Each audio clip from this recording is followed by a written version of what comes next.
Er binnen in Friesland 32% minder huizen te koop als hier. Zo toch blijken uit de cijfers van de Nederlandse Vereniging van Makelaars.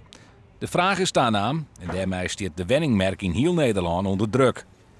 Nou, die veel vraag, ik denk dat het Bottekrijen het mij uitgestelde koop vanuit de crisis. Hè. En meestal ben je voorzichtig, we dwarren het, we hebben wel huizen. Daar is een deel van.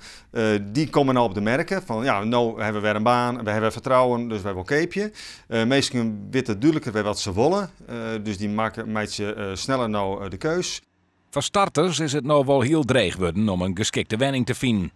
En het werkt ook wel aan de andere kant dat die loan to value, dus wat mensen lenen kennen, is dit hier nog maar 101%.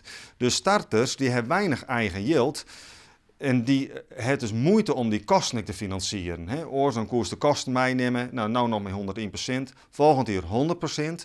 Dus mensen moeten al eigen yield meenemen om een huis te kopen. En dat komt wel deels bij Heiteman bijvoorbeeld wij. Maar ja, een hele grote mensen die jong zijn, hebben nog geen spaargeld genoeg.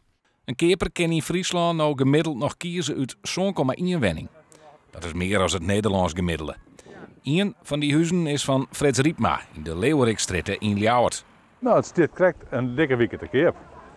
En ik hoop en ik verwacht je, het is een prachtig huis, dus ik hoop en verwacht je dat het met hulp van een goede makelaar, nou net al te lang worden is. Er is een hoop animo voor, het is een prachtig huis, maar ik denk ook dat de tijd met zich meebrengt dat als je een huis keepje wil, je moet het erbij wezen. Riepma wordt zelfs keper van een appartement in de stad. En dan helpt het eigenlijk net als je nog al je betingsten hebt, van ik moet eerst dit of ik moet eerst dat, dan helpt het als je je eigen huis verkocht hebt. En dat zou wel ik het graag doen, dat ga ik met de makelaar doorlijn en ik denk dat het zo komt.